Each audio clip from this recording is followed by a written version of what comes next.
Well, everybody's been in this space of what do I do with my gifts? How can I offer them? And a lot of people are coming out of that murkiness. And for me personally, I have felt such clarity recently. And I feel like December 20 just last year, 2023 was, I don't know, it was difficult, and everything just kind of slowed down, and then all of a sudden in the last probably 3 weeks it's like, ooh, clouds, parted, the sun is out, and me personally, I am writing the book that's been in inside in my heart. I told my friend the other day, I said, I'm having Braxton Hicks contractions. It's like, we're coming out, this is finally. And one of my clients is an author. Her and her writing partner have written, I think they're on their seventh book right now. And she has given me such wisdom and advice on the format and where to start and where to begin. And also, there's been so much healing that we all do. I think in a service based industry, you do a lot of self healing. So there's been so much self healing, and so much of that has been attributed to using the gifts.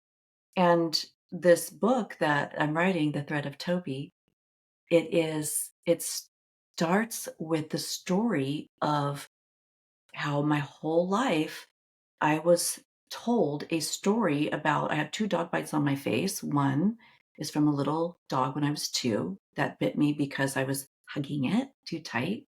And then this other one under my lip, this was a Saint Bernard that bit me, um, pushed me down, and my whole life I heard, "He was just telling you to shut up because you were being loud, and he didn't like loud noises, and you were playing with a balloon, and you were being loud, and he just," my whole life I heard, "He just pushed you down, took a little snip out of your face to say, 'Shut up.'" So hearing that my entire life is like, okay, don't love too much, don't be too loud, don't speak out. And it wasn't, an intentional thing, but as a child, you hear that. Then I started repeating that own story to myself. And then anytime I, wanted to come out with these gifts or do something out of the norms, like, oh, don't be too loud, don't that like was concrete in my brain of that story. And I tuned into that Saint Bernard 5 years ago.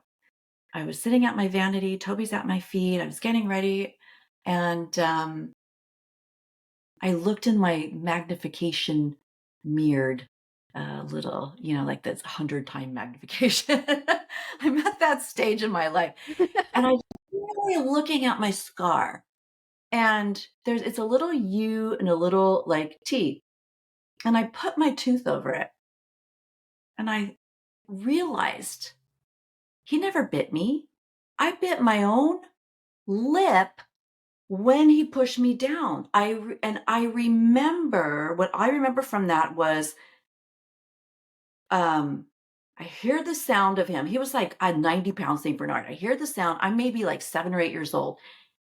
He Next thing I know, I'm being pushed to the ground. I hit my head and I see his face over me. And I think I passed out. I don't know. Next thing I know, I'm crying, I'm bleeding. We're at the doctor's office, and it just felt like, I remember as a child, I didn't receive what I probably needed to hear at that time.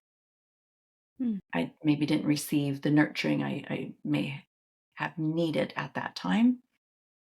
And that stays with you in your body, in your, in your energetic self, in your physical body, and then in the brain. It's like over and over. So when I had that realization, it was like, oh my gosh, he didn't bite me. I connected. His name is Prince. I connected with Prince, and there was just this deep, deep understanding and awareness that yes, he pushed me down. He could have took my whole face off, but I bit my own lip. he didn't like the sound. I was being a child. I was in joy. I was making a bunch of noise. He didn't like it. And this is a dog that we only had for a few weeks. My dad brought a full-grown Saint Bernard home from the pound, from the the Humane Society. We didn't really know his history. Yeah. Clearly, he doesn't like loud sounds, but it was just that story, knowing that was so healing. And then for the past 5 years, I have been unraveling that story that I've heard over and over. He told you to shut up. He was just telling you to shut up. I mean, that's not something a child needs to hear.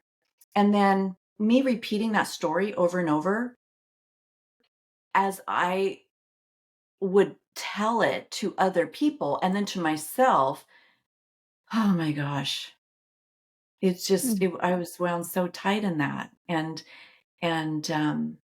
releasing that, having that awareness, and I had this profound healing just recently as I'm writing about this, that I stopped. I was sitting on the floor and I closed my eyes and I asked myself, what did my little child need to hear in that moment?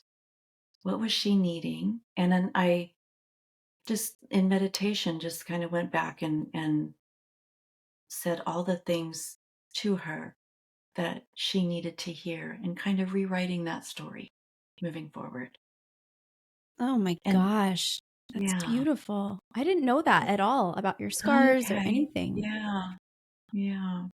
Wow. It's such a full circle moment because the first time I met you was on a podcast probably 7 years ago now. Yes. And you had a different kind of coming out moment where you were, this sounds like we're Let's be talking about clear. something else, Let's be but, clear about it. Not that kind of coming out. not that there's anything wrong with that, but Not at oh, all. we call it a spiritual coming out party. We did call it that. It was this like beautiful moment. And I have to tell you, not only did I listen to that interview over and over again because you introduced your pedal process. And that's something that I like listened to and used as a tool. I can't tell you how many times. I also was and still am so inspired by your story. And when people come to me, or if even I'm feeling like I'm sort of hiding and feeling like I'm playing small and masking my gifts, whatever those may be at the time, I think about the courage that you shared in that moment and that you continue to share. And it sounds like courage that you've kind of found within at many points in your life to Right. bring your gifts to the world in the face of potential adversity or skepticism, or it can be scary, it can be hard. And all of these people and connections that you've made, and animals, and I can't wait for people to hear finally what you do, because we've been very we haven't actually said it yet. Sure. None of that would have happened had you not Right. said, this is what I'm here to do. Yes. So thank you for that, for inspiring me time and time again via podcast interview. Mhm. Yeah, can you share a little bit about what you do and also who Toby is? Yes. So my name is Keao, and I am an animal communicator. And I I help people through the many different facets of having a beloved animal in their life, including the grief, including end of life, anticipatory grief, ongoing grief. Um, and that too has been inspired by my beloved dog, Toby. Toby, who came to me in a dream. Gosh, how long has it been now? 20 years ago. He lived to be 18. And yeah, it's about 20 years ago. We were living there in Hawaii. He came to me 3 times in a dream, so very clear, with an urgency to come find him. and we just kind of opened up that uh, energy of, okay, time for a dog. I didn't know what I was looking for, but he came in so very clear. When I did find him, I found him the day before he was going to be euthanized at the Hawaiian Humane Society. And ever since that day, he has been so instrumental in helping me to really embody the gifts, come out with the gifts, and trust them. And when I was very first on one of your um, podcasts, I I was talking about hiding the fact that I can see and that I was, a medium and I could see energy and I hid that because I was also at that time a wedding photographer there Forgot about that. on the islands. Yeah, because now people would ask, "So did you know what couples were gonna make it and not?" Did you? Sometimes you can just, but you're in a different mode then, right? But it was through the move coming back to California that my everything just stopped for me and crumbled, and I was so depressed. I didn't wanna leave, and in that space, the gifts, it was really, strong that I needed to embody them. It was almost like, stop wasting your time. And then there was a fear of, what will people think about me? And there's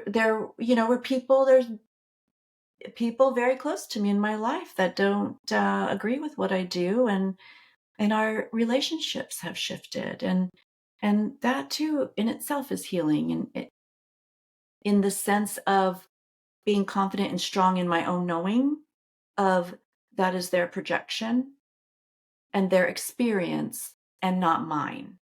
And that I know that the work that I am doing is healing and helpful to humans and animals. I think that's something that everybody needs to hear, because there's always going to be someone, right? If just because you don't necessarily have, I'm going to preface this with, we all have spiritual gifts, but if that's not We something that do. you, right? We Yeah, do. we can dive deep into that. But even if it's just like, my parents wanted me to be a lawyer or a doctor, but I want to be an artist. I want to have my own business. Like, anything that requires you to follow your gifts and your path in almost direct, like, conflict with what the people closest to you want to see you do, because they love you, maybe because they want to see you succeed, maybe because they're afraid of their own mistakes being recreated, even though that's not going to happen, right? There are so many reasons why people project their own stuff on you, and it feels like the path of least resistance to just say, okay, I'll do that.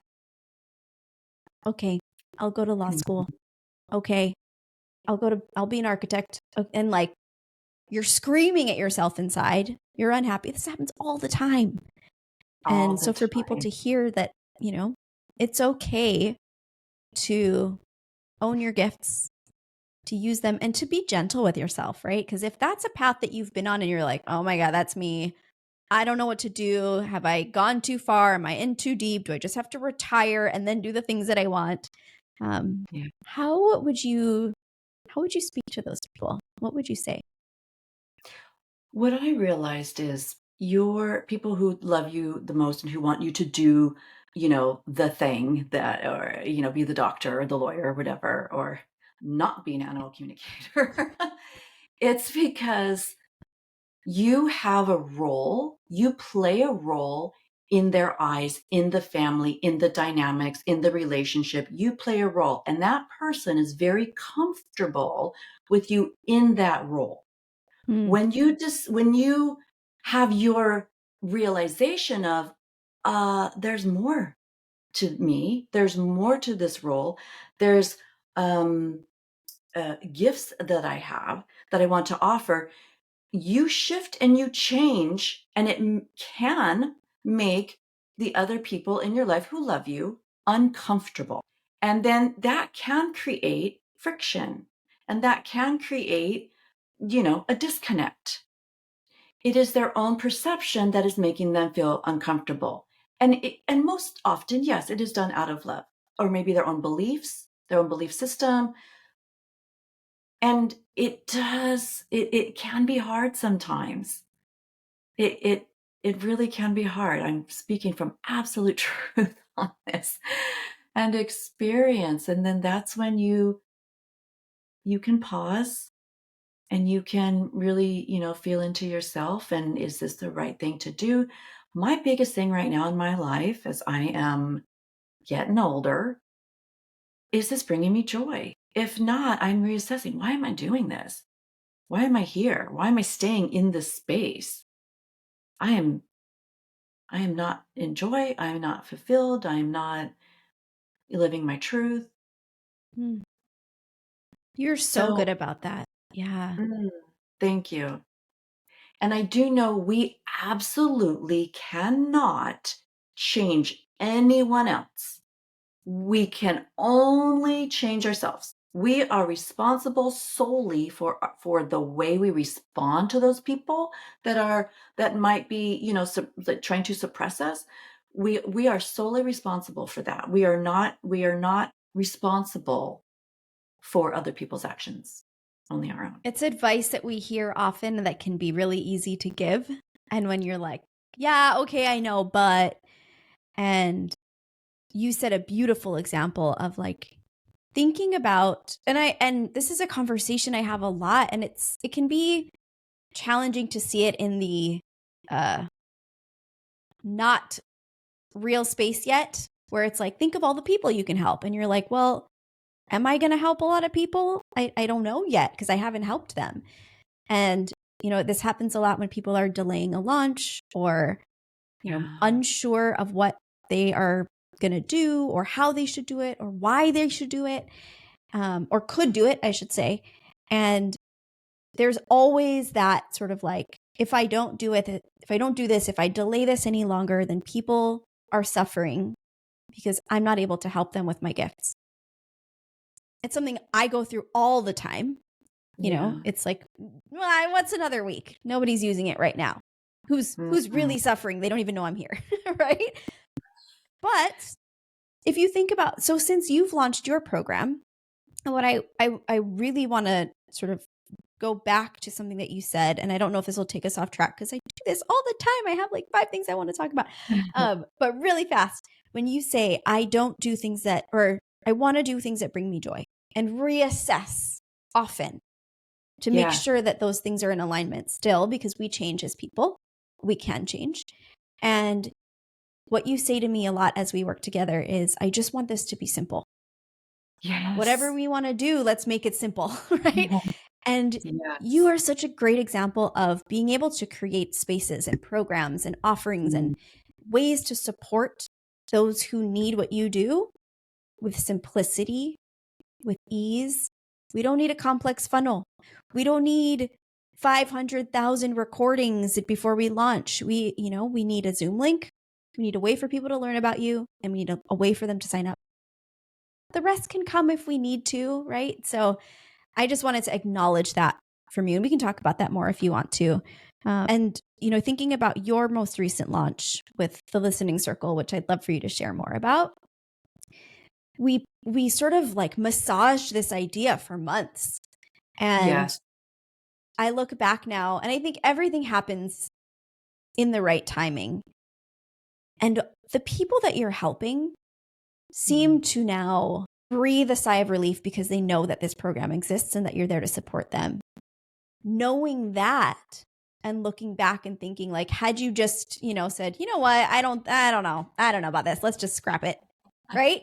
These people would literally be suffering. So I don't know, there's no question in there. We can talk about whatever you want to talk about from there. No, I really appreciate you, the reminder of how beneficial this is, the listening circle. And the listening circle is it's group grief support for pet loss. That's what the listening circle is. And hi, honey. was dog like, hi, Keao. It helped so much to have you by my side, reflecting what I was wanting to convey, contribute, and put out there. It helps so much because every time I have something like, oh, I want to do this, and it's in my brain, it's in my head, and you just get on the computer, does it look like this? And you create it. I mean, it's giving me chills right now because you're so amazing at that. You're like, yeah, I see that. And here it, and you refine it and you put it, you make it a tangible thing for people to actually come to, or else it'd still be floating around in the ethers. And you're so good at that. And that really helped you. You helped me get a lot of clarity on what I wanted this to look like and feel like. And number one, it had to be simple. I didn't want I didn't want the whole scroll down to find, just sign me up. Scroll down for 2 minutes to find the join here button. So that's been really, really helpful. And yes, I am hearing from the participants in the listening circle that this is very beneficial, because not only are we receiving group support around pet loss for the humans, their pets are joining us in the circle. The pets who have crossed over, the pets in the present. It's so it's so precious. It is so sweet because they're in the circle with us. So it's very healing. And wow, we just really ride those waves because we hold space for someone who's just having a rough time that week, or we're laughing because something happened, and it's very, very intimate right now. It's very small. I really wanted to focus on anticipatory grief because it's a really hard space to be in. Um, and then I really wanted to also be there for the people who in ongoing grief support. What I've learned, these circles have been opened since August of 2023. What I've learned is it was beneficial to combine the circles to have one space so they can all hear from each other and support each other, and that's been pretty effective. It's beautiful. It's What I've such also a what's that? I just need to say what I've also learned is it's okay to be vulnerable Mm, in the space. What I've also learned is everybody across the board, my clients, vets, rescues, veterinarians, everybody's like, oh, we need this. This is great. But nobody wants to be seen as so vulnerable in a group setting, because pet loss is heartbreaking and you will cry, which is very good and very healthy. People would rather book a one-on-one session and have that, which is perfectly fine. I love that. It's an honor. But that's what I learned. It's like it's there for you, but people would rather have a one-on-one session. yeah, I get that. I mean, I kind of felt the same before. So I got to join the first one, and Yeah. I just expected to just be tech support, like get people in the Zoom and just help where I can. I wasn't expecting pet loss. My pets that had passed years ago. Like I didn't necessarily. It's not that I didn't think I would get anything out of it, but I just I was there as tech support. And Right. I got to enjoy, and I say that like you're enjoying people's grief, but it was really a beautiful, enjoyable space where people did share. And I was like, this has to be something that you sort of experience to believe. Because even for me, I was like, don't want to talk about grief in front of people. I don't want to cry in front of people. And I was sort of glad to just have this background role. And what I realized was part of the healing process that you provide you are a conduit, you are a connector for sure, and you facilitate the sessions. And there's another layer of healing that comes from listening to other people's stories and listening to you connecting with other people's animals. And you can think about, what you might relate with, or you start to come up with questions that you didn't think you had, or just realizations.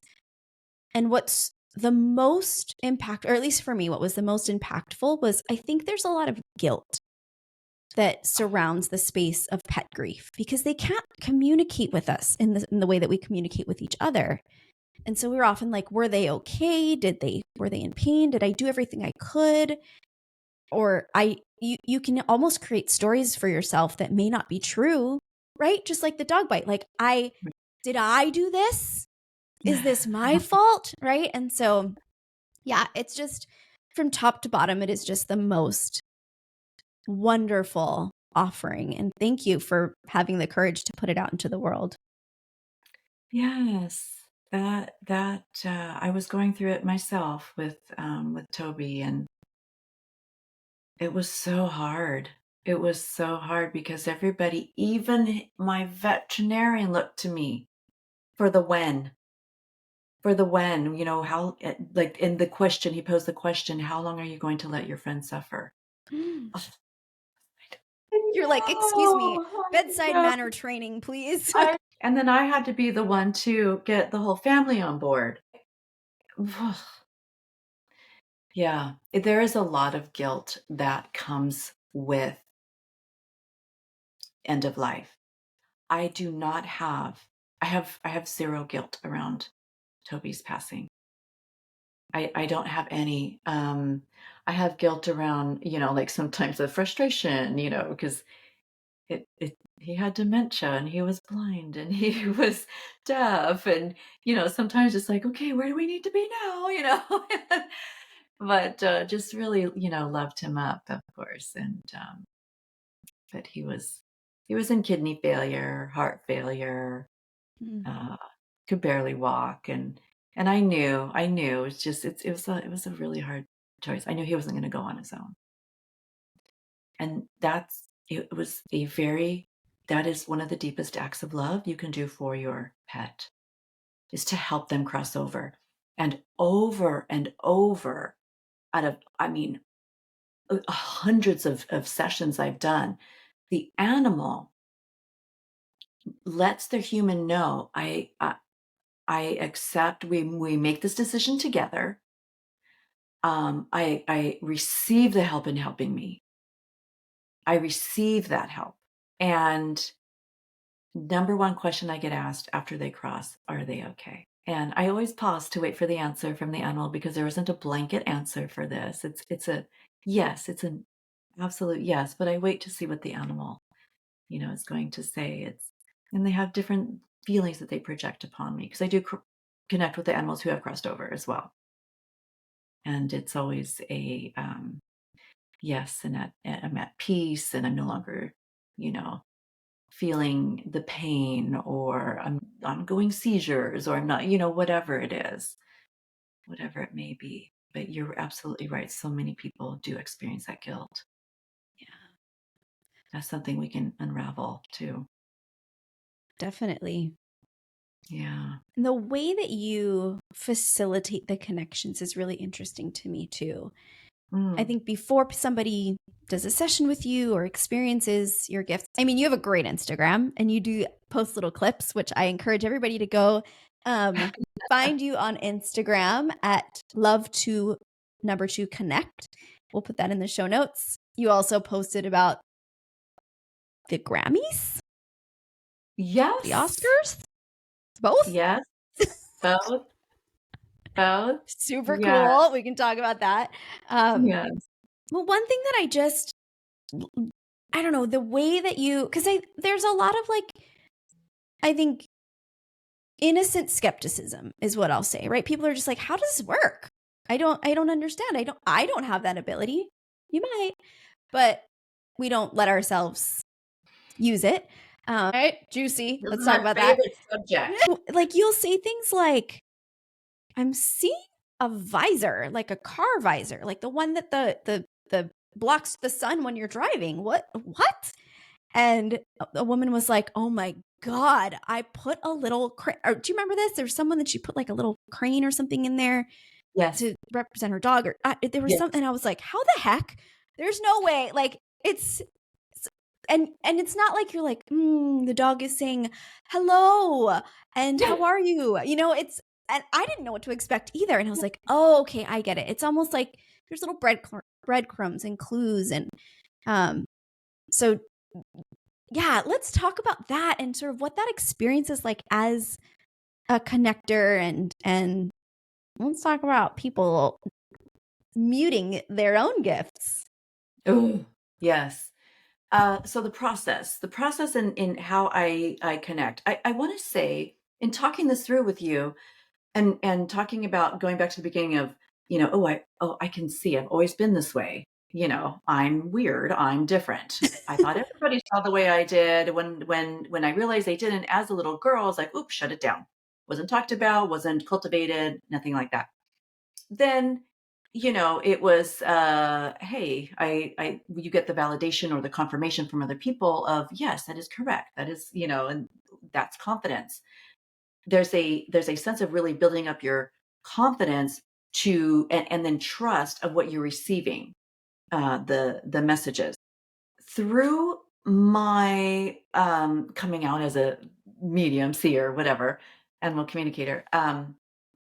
That process, going through that whole process of building up that muscle of seeing, it is like a muscle. Then owning it, hone and own. I think I said last time, hone your gifts and own your gifts. I like that.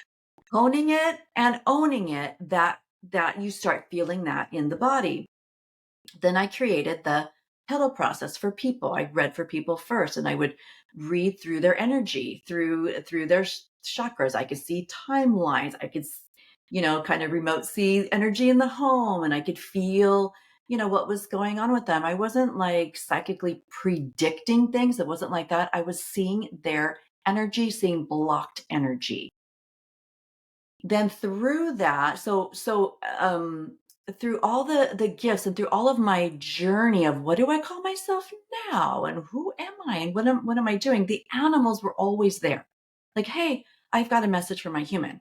And I would very nonchalantly acknowledge that for years, until somebody amongst my peers asked who the animal communicator was in the group, and everybody pointed to me, and it was like, oh, I it just came so natural for me. And then once I thought, oh, I really, really want to dedicate my gifts to the animals and for the animals. And when that happened, it was like boom, boom, boom. Everything went into alignment, and it was effortless. Hmm. And I reached out to you, okay, we need to revamp this website. This is what we're doing now. But it was everything you do. I call it layered learning.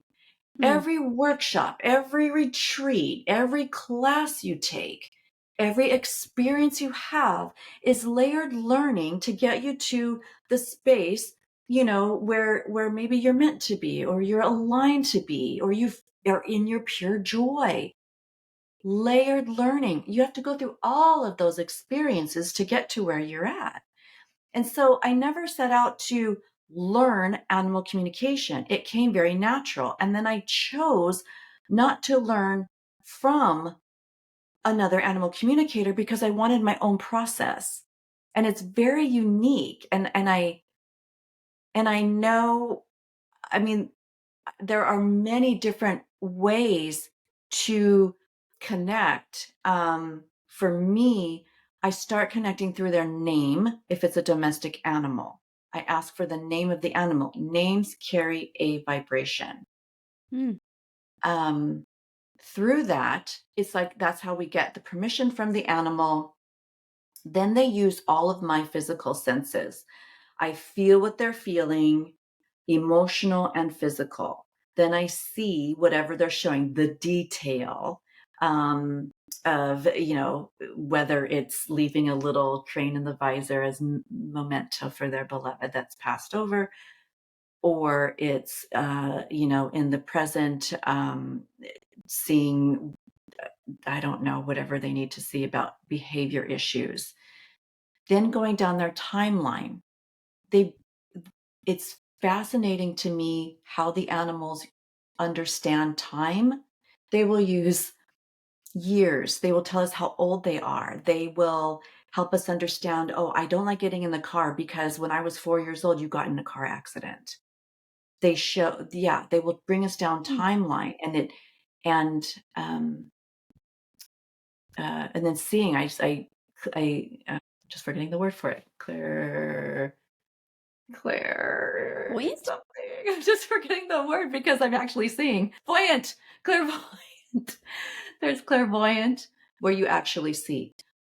And then I also hear, and then I also can taste, smell, all of it. They use all of my senses, all of my senses. Every person, every human also has these abilities. We do. If we go all the way back into our humanness and our evolution, this is how human beings used to communicate. There is a remembrance of we used to communicate telepathically through a knowing, through vision, through feeling with nature, with the animals, with the trees, with the elements. This is how it was way back when. We can now, to this day present in 2024, we can explain how this works. There's actual a space in the brain, the right side of the brain, I can never remember what it's called, that is the receptor for telepathic communication. We are also pure energy. We are pure energy. So are the animals. The animals are high vibe energy. So yes, you have to kind of match that to be able to have this arc of and be a conduit of connection with them. And it just when we're able to help the humans understand, this is a way of communication, and you are also doing this. It's just a matter of taking the time to have that connection. If you want to explore it more and go deeper into it, you must create the time to do so.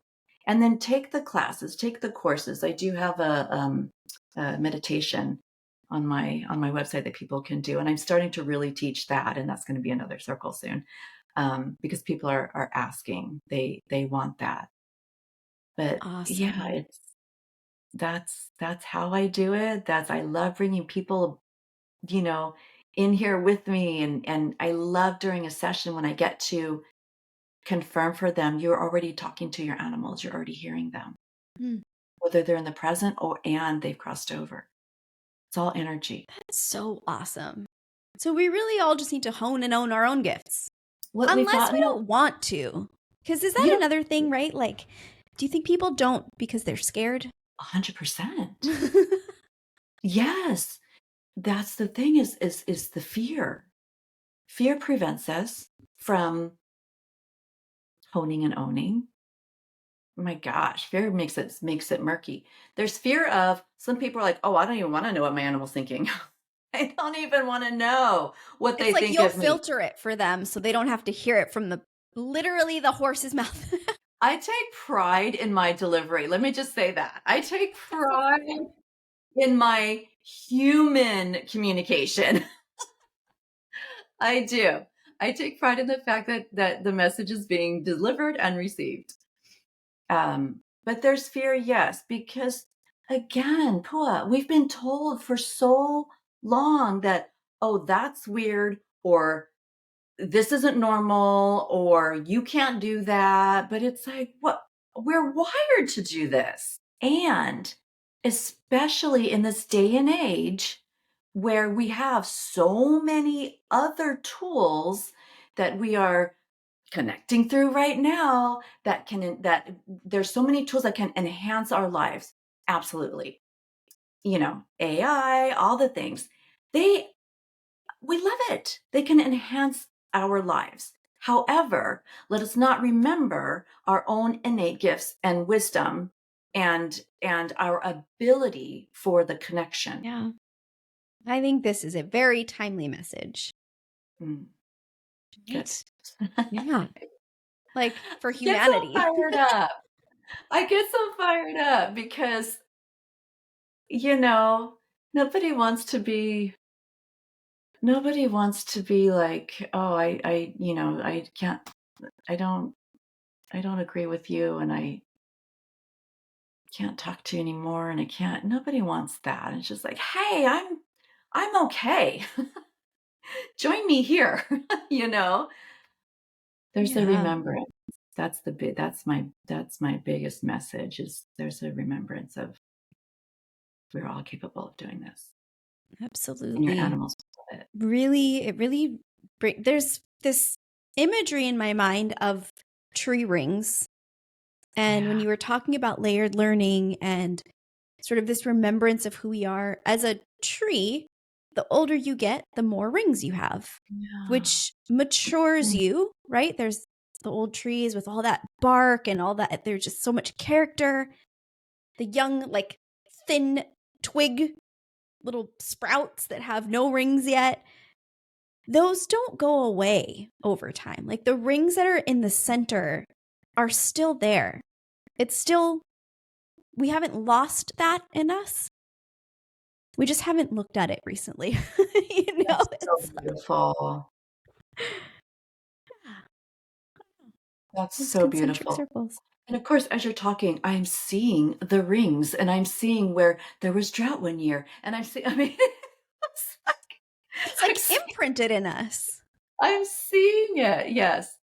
That's a beautiful metaphor. I love that. I feel like you came up with that, and that's I was talking to someone, and she was like, I don't remember. She was telling me about her gifts, very similar to you, and that she had always just kind of been called on to do like funeral services and house blessing. Oh, something weird is going on in my house. Can you come do a blessing? And someone in the family would, oh, can you call her? Like there was no reason why they should be calling her. She wasn't known for it. It wasn't her job. But for some reason, she kept being called. And I was like, I think it's the people who passed that are calling you. And they're like telling their family members to call you. I know that sounds crazy. And she goes, no, not at all. And and like, and she goes, how did you figure that out? And I was like, I don't know. I think part of what I do well is like, I'm a mirror. And, when you were talking earlier, and people have said this before, like, oh my God, you pulled out what was in my mind and you Yeah. put it on a website. And it's like, I couldn't necessarily describe it exactly, but it's what I envisioned. And I will tell you, not everybody has that experience with me. I have had clients who are like, I don't know, not it, not at all, not even close. And the difference is, like, I take total responsibility for not nailing it as often as I do. And also, most times in that situation, the client actually has lack of clarity of who they are, who their audience is, what they do. And so it's very difficult to create clarity out of thin air. You are very clear. You have this beautiful clarity of who you are in this moment, and that can change, right? And so that's part of the reflection and the creation that I do. And it's not that you have clarity around your exact design, but you have clarity around the energetic role that you play in the world. Yeah. I experienced that where I was like, I hired somebody to do something. I wasn't clear. It came back. I was like, you don't get me at all. They were like, well, actually, you don't get you yet. So come back to us when you figure that out. I don't know. Again, not a question. I do that a lot. Not a question, but a depth in conversation, yes. And that acknowledgement of I feel like the acknowledgement of you helping people get clear. because I remember Mm. when I you have worked with me for throughout these 7 years in my evolution of showing, the world, "Okay, this is what we're doing. Okay, this is what we're doing now. Okay, no, here it is." I mean, that's how it's been. But that's what I'm talking about, like you say, the tree rings and the layered learning. I use everything that I've learned and gone through today. It all comes together in a session, and it's so beautiful. And even though if you're not clear right now on exactly what you're doing, immerse yourself in the learning. So take a course. Do something different. I'm telling you, when you do something out of the norm, that's when you get the clarity, like either, "Ooh, I love this," or "This is not what I'm wanting at all." So often we sign up for classes and we think we're signing up for one thing and we're getting a completely different experience. That Mhm. happens so often. It's the, Yeah. sell them what they want, give them what they need phenomenon, Right. right? Right. Like, for you, I think Mhm. people are looking for support and answers and just, "How do I stop feeling this way?" And, it's sort of that, like, "I'm in this intense pain and I just need support. I need somebody who understands." And what they may not know that they're going to get from you is this beautiful community of support and learning from other people as much as learning from you. I think people want you. They want Keao. They want to, they're going to book a session with you and they're like, "I hear this listening circle is good. I'm a little scared. I don't want to cry in front of the group. I'm just going to listen. I'm not going to talk. And I hope that Keao and I can connect." you know, it's like before the session, everybody's thoughts. And what they don't realize is the community is such a beautiful part of that experience. And Mhm. you just wouldn't, I would never have expected to get so much out. I just went to one session and it was one of the most incredible live sessions I've ever Mhm. experienced in my life. So if anybody's listening to this and you feel like you or a loved one or anybody you know might benefit from a listening circle or a session with you, how can people get in touch with you? They can go to my website, connectwithkeao.com, and click on the listening circle. If you are in support of pet loss, and need that grief support, we we do carry guilt and these strong emotions around our pet loss, because so often people think that it's not so widely accepted and that people don't understand them. When we Oh, have it's our just a dog. Why are you sad? Yep, yep, I Ugh. hear that all the time. Oh my gosh. I hear that all the time. So this community, oh no, this is your beloved and your family member. So yeah. Also, the uh, it when our grief is witnessed, that's when it's the most healing. When somebody else sees and acknowledges your pain, that is so healing. That is Mm. so healing. If you do not want that, and you want the one-on-one sessions, you can click on the sessions page, and I'd be so honored to be with you in a one-on-one session as well, and walk you through and connect with all the beloveds. Amazing. And you also have gifts. I find this to be like the most epic gift ever. Like, I actually had another client who came on a call with me and just like more or less broke down out of the blue, what seemed very out of the blue. And I was like, "What's happening?" Like, and he was like, my cat, like we Oh, adopted this cat and he wasn't, I didn't expect to have this connection with him. And I can't get through losing him. It's been a couple weeks. Like, I just don't know why.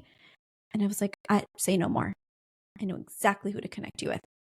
and I gifted him a session. And sometimes we don't know what to do when somebody expresses their feelings to you and their grief. And you're such a wonderful space of support where I think you and I talked about creating resources of like how to support somebody going through grief and what to say and what to not say. And like that to me, I think it's useful. We should do that. I forgot about that. Yeah. That's been sitting idle. It's there. It's there. We need another pull-out session, a pull-out session. Pull them out in the brain. Gosh. And like, honestly, I think even for like human loss, like there are things that you can, it's hard, right? You're like, I don't know what to say. I want to be there for you. I really don't know how to support you. And that's an awkward space to be as a friend or a family member. So yeah, let's do it. Right. Let's do that. In the meantime, the biggest thing you can do to support someone who is experiencing pet loss is to listen. Ask the question. I see you're hurting. Is there anything I can do to support you? I'm here just to listen. You can send a text. I know you're hurting right now. You may not want to talk about this. You don't need to respond. Please just know I'm thinking about you. It's as simple as that.